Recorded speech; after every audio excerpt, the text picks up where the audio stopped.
Todd McFarlane's one of the most polarizing figures in comics. Some people love him, some people hate him, but either way, you can't deny his talent and entrepreneurial strategies. He's an amazing artist, and the guy knows how to make a buck. In the 80s, McFarlane worked for both DC and Marvel, on everything from Batman to the Incredible Hulk. In 1988, he began to work on The Amazing Spider-Man as the cover artist and the penciler. This issue would begin a story arc that would culminate in issue 300 with the first appearance of Venom, a character that's become one of Marvel's most popular villains. Amazing Spider-Man 300 was a hugely sought-after book and cemented McFarlane's demand as an artist. Over the years of drawing Spider-Man, McFarlane developed a huge fan base. He became tired of the creative void he was stuck in at Marvel, and in the early 90s decided to move on and start his own comic book company. He met with other illustrators who worked in the industry who were tired of the policies and restrictions they had to work under. McFarlane, along with Jim Lee, Mark Straczynski, Rob Liefeld, Eric Larson, Whilce Portacio, and Jim Valentino all joined together to form Image Comics. Each of the creators formed their own studio within Image, and in 1992 they launched their flagship titles. Eric Larson's The Savage Dragon, Rob Liefeld's Youngblood, Jim Lee's Wildcats, and Todd McFarlane's Spawn. While the comics all sold well, Spawn quickly became the standout book from the company, with its first issue selling 1.7 million copies. The look of Spawn was heavily influenced by some of the books McFarlane previously worked on. Batman's cape, Spider-Man's webs, and the Spawn suit was a symbiotic entity, like Venom. McFarlane was enjoying the creative control as both writer and artist, and began to use the popularity of the character to build a media empire. His process was to set 4 pillars with which to build his house, while using the comic as the foundation. He began to work on Todd McFarlane's Spawn, an animated series for HBO. It ran for 3 seasons and won an Emmy in 1999 for Outstanding Animated Program. He worked with different video game companies who licensed the character, and as of currently, he's had 5 video games based on Spawn, and he was a playable character in Soul Calibur 2. He started his own line of toys that originally was just characters from Spawn, but eventually went on to include licensed characters from horror movies, to other things like The Beatles and The Simpsons. His last pillar was to create a film franchise based on the character, and this began the long journey towards bringing Spawn to the big screen.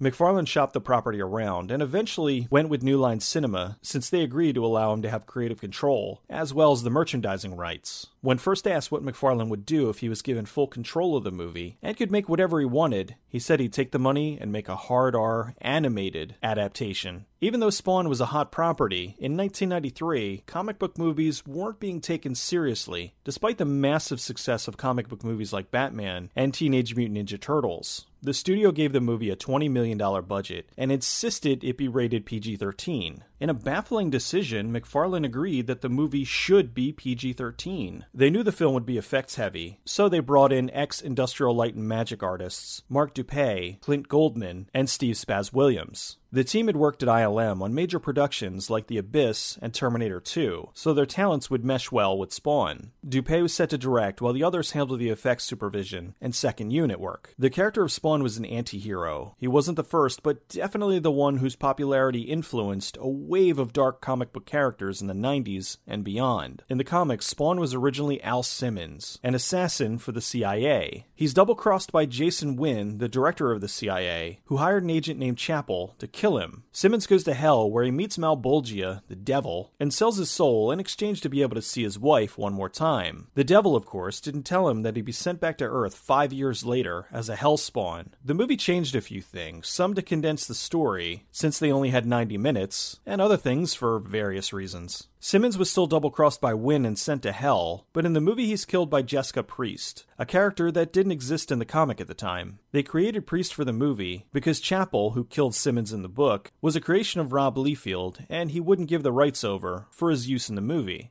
McFarlane later worked Priest into the comics. Spawn's a black hero, and in the comics, his best friend is Terry Fitzgerald, who's also black. In the movie, they cast the awesome up-and-coming Michael Jai White to play Simmons, but cast D.B. Sweeney to play Fitzgerald. They were already getting some grief because this was the first movie with a black main hero, and it's rumored they were only able to get the okay if they had Fitzgerald played by a white guy. In both the comic and the movie, Kagliastro is a former Hellspawn that's on Earth trying to help guide Spawn to learn how to use his powers to fight back against Malbolgia. While Malbolgia is the big bad guy, the Violator is the major villain in the movie. Like the comics, Violator had 2 forms, the clown and the demon. The Clown's his primary form, used to interact with newly born Hellspawn on Earth. Clown's a short, obnoxiously perverse being, played perfectly by John Leguizamo. Rounding out the rest of the cast was Teresa Randall as Spawn's wife Wanda, Martin Sheen as Jason Wynn, Nicole Williamson as Kagliastro, Melinda Clarke as Priest, and Frank Welker as the voice of Malbolgia. Welker's an amazing voice actor, and this really isn't his fault, but Malbolgia sounded less like the devil and more like Dr. Claw. Spawn must choose to murder Wynn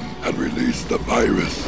The visual effects team worked hard to make the characters match the comics as closely as possible. Leguizamo spent 2.5 hours in makeup and had to wear a fat suit for the clown. Also, since Clown's only 4 feet tall, he had to squat down for every scene. While some of Spawn's shots were digital, for the bulk of it, Jai White spent hours every day getting into a Spawn suit. The Spawn CGI model was the most elaborate human model built at the time. Originally, Hell was not in the movie. They just had a dark room that was supposed to be a stand-in for Hell. As they got closer to filming, they realized that the room wasn't going to work, so they devised a way to get the budget to create those new scenes. The movie originally had a 70-day shoot schedule, but the team dropped it to 63, which freed up $1 million so they could have the budget to create Hell. Malbolgia was going to be a puppet, but they opted to make him CGI. The reason why his mouth wasn't moving was that they were trying to imply that he was speaking through Hell. It didn't quite work. After signing on to play Wynn, Sheen was having dinner with his grandson, who was overjoyed to find out that he was going to be in a Spawn movie. Priest was killed early in the movie, and they originally scripted it that she was going to be brought back cybernetically for a battle later in the film. However, they had to drop it because it was too expensive. As filming progressed, the studio became more and more excited with what they were doing, so they raised the budget from $20 million to $40. This enabled them to increase the visual effects shots from 75 to over 400. One of the new shots was an audience favorite. It's of Spawn on a rooftop with his cape flowing in the wind. That looked straight out of the comics. In the comics, Spawn usually has his cape out. Since in the movie his cape's fully digital, they only used it for certain key scenes. McFarlane wanted to have plenty of cameo moments in the film for the fans. The girl in the green dress at the party was Angela, an angel who hunts Hellspawn.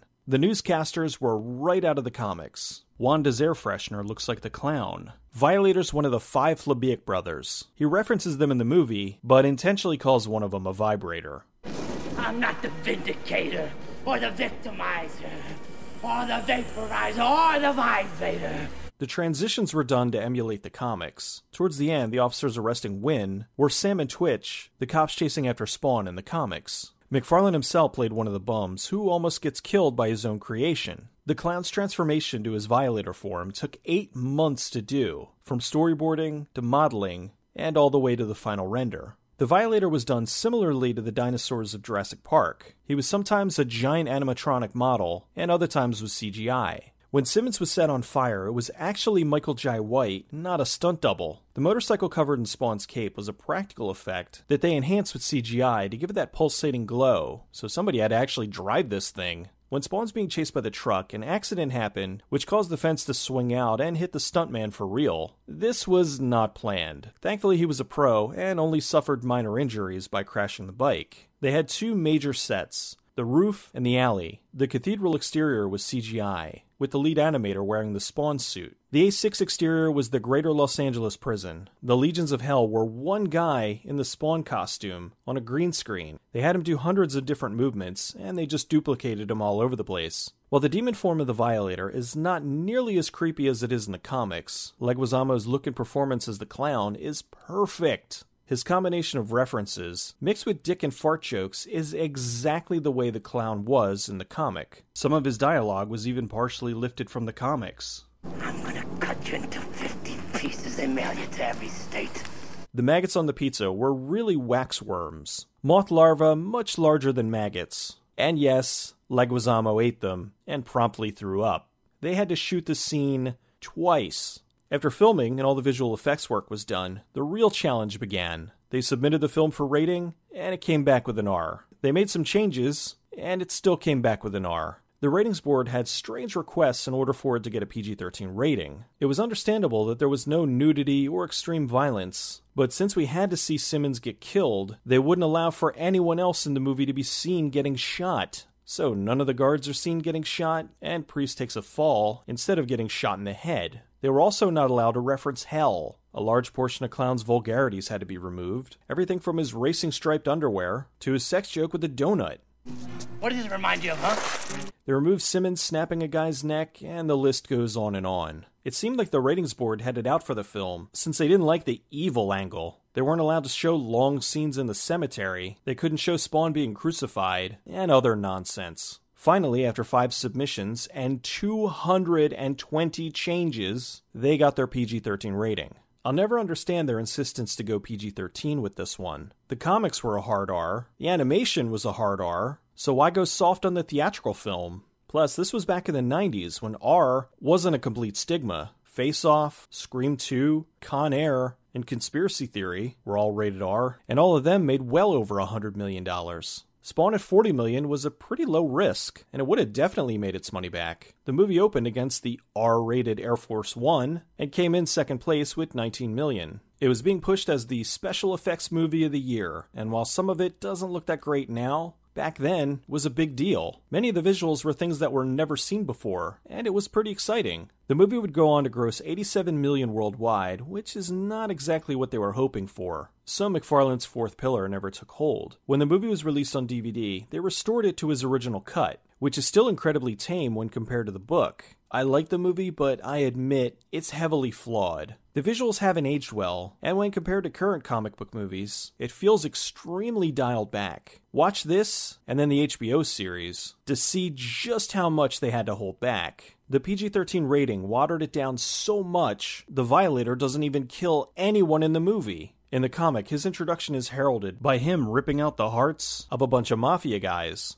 The R-rated version isn't too much better, with him inadvertently killing a bum. Still, like it or not, it was a landmark film. It was the first superhero film with a black lead, it was Image Comics' first movie, and it helped to pave the way for a wider variety of comic book movies. In early 2015, McFarlane announced a new Spawn movie was in the works. It's not that I don't believe him, but he's been saying this since 2001. While I'm growing tired of remakes and reboots, Spawn is one that definitely needs a reboot. If the Spawn reboot ever happens, they need to go R. If they don't, they're stupid. Some things can be dialed back, but an assassin that's back from hell fighting off demons that are eviscerating people and trying to stop a child-murdering pedophile that's next in line to become an officer in Hell's Army doesn't exactly strike me as something that should be made for kids.